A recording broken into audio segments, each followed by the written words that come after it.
This is some really interesting stuff that we're about to talk about, so you guys are going to want to stick around. We're here on the Steam Charts and Steam Base website pages, where it shows us just how well My Hero Ultra Rumble has been performing in the month since it has launched, okay? So currently, right now, My Hero Ultra Rumble is sitting in the 137th spot for players online. It currently has 7,092 players online. Keep in mind, this is a Saturday, and obviously every game is getting its highest amount of players probably around this day. So for it to be in the number 137 spot, I would consider that pretty good, but I would like to see it break 100, okay? For the overall concurrent playtime, you might notice that it has 11,703,728 hours, whereas if you look at all the other games around My Hero Ultra Rumble, they all have around 3 million concurrent play hours. What this means is that while My Hero Ultra Rumble might not have as many players on as some of these other games above it, it actually has players that are staying on longer, meaning the game is doing better. So that is really, really good news for anybody that's playing My Hero Ultra Rumble. But let's go ahead and take a look at some more in-depth charts. So starting off with this chart that shows the year-to-date concurrent players online, you'll notice that the peak is 46,591 players. So 3 days after launch, the game was at its highest peak of players. Okay, then from there, it kind of stayed sort of steady around 28,000, 30,000 players roughly. And then around, let's say October 12th, we get a big dip, right? To 1,310 players. Why did it dip like that? That's so crazy. And then as we continue down, it goes back up to 20,000, roughly stays around the 20,000 to 15,000 range, so it's starting to drop off. And then around October 16th, from there on, it starts to be around the 15,000 to 10,000 range. And we've been roughly around there ever since. Right now, we are obviously at around 7,000, 8,000 players. So I would say, in terms of how the game is doing just player-wise, once again, have to mention the hours. People who are sticking around for the game are definitely playing the game for a long amount of time, putting in a lot of investment. So I think that's going to be key and making the game last a long time.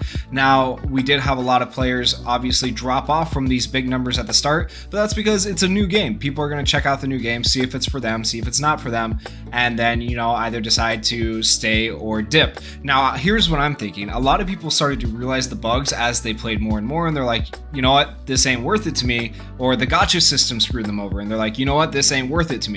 And here's the thing, they have said, the developers, that they're working on the bugs and they're looking to redo the gacha system or work on the gacha system because they want to make people happy, they want to make people keep playing their game.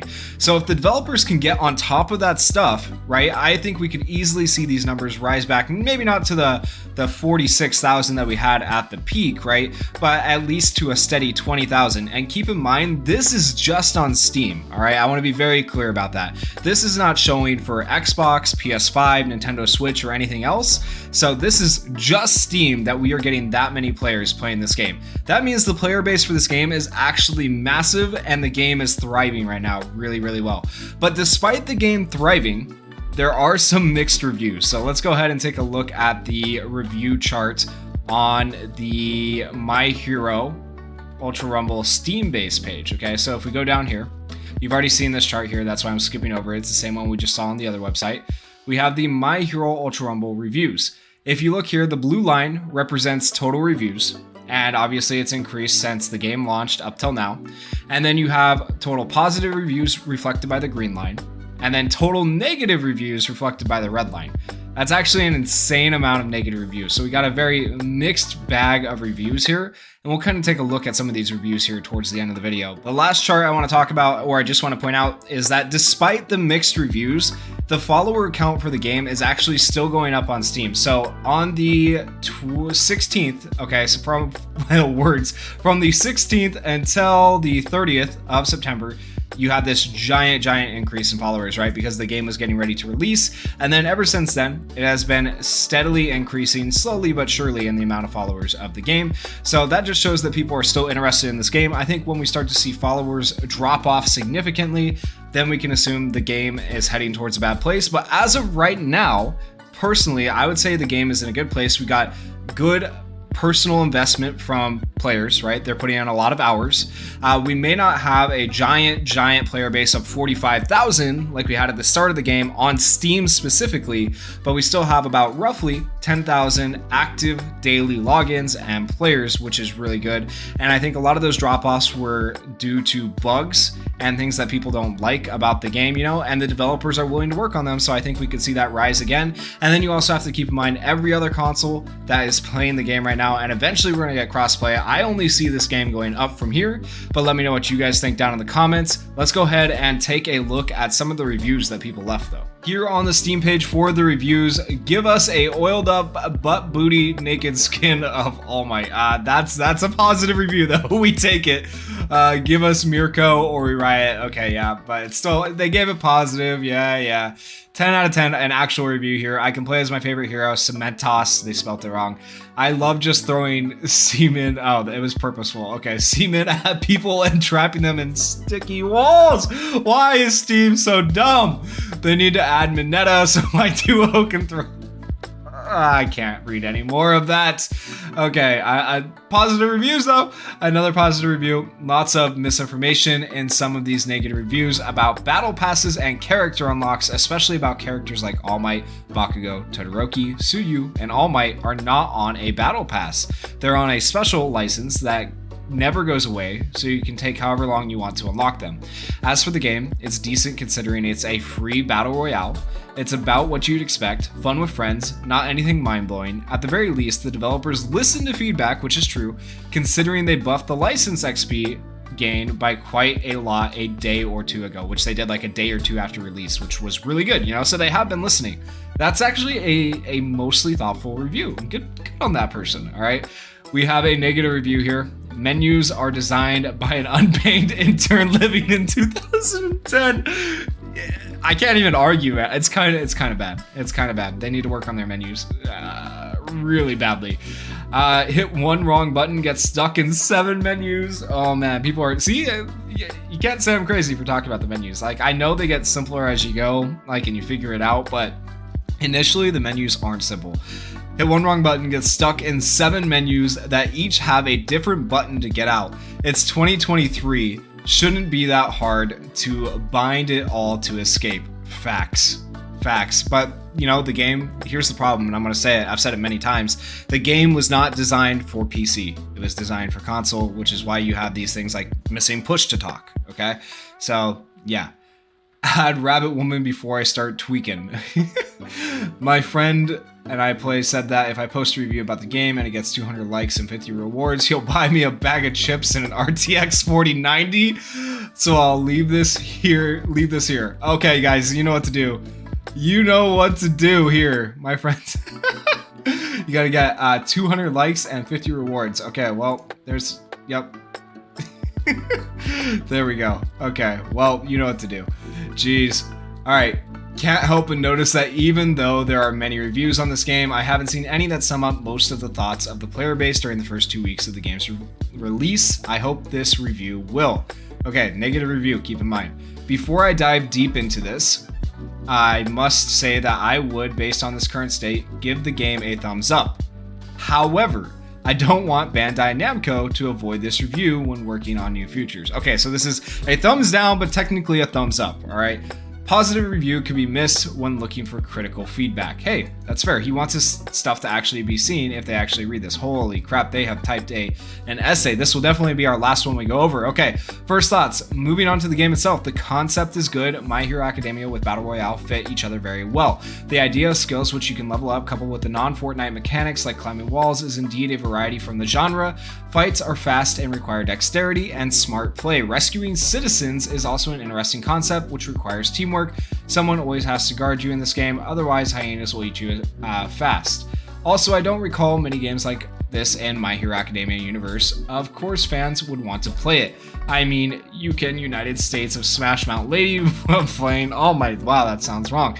Play as All Might. However, these are almost all positives about the game. Now let's talk about the negatives, I assume. Graphical user interface. To say the GUI of this game is crude is an understatement. Facts. I'm making an app for my first degree in applied informatics, and it looks better, and I didn't even finish it yet. Game's GUI looks like something from Pokemon TCG mixed with Yu-Gi-Oh! TCG. Icons in the main menu are too big, aggressive even. Widgets are colorful, however violent.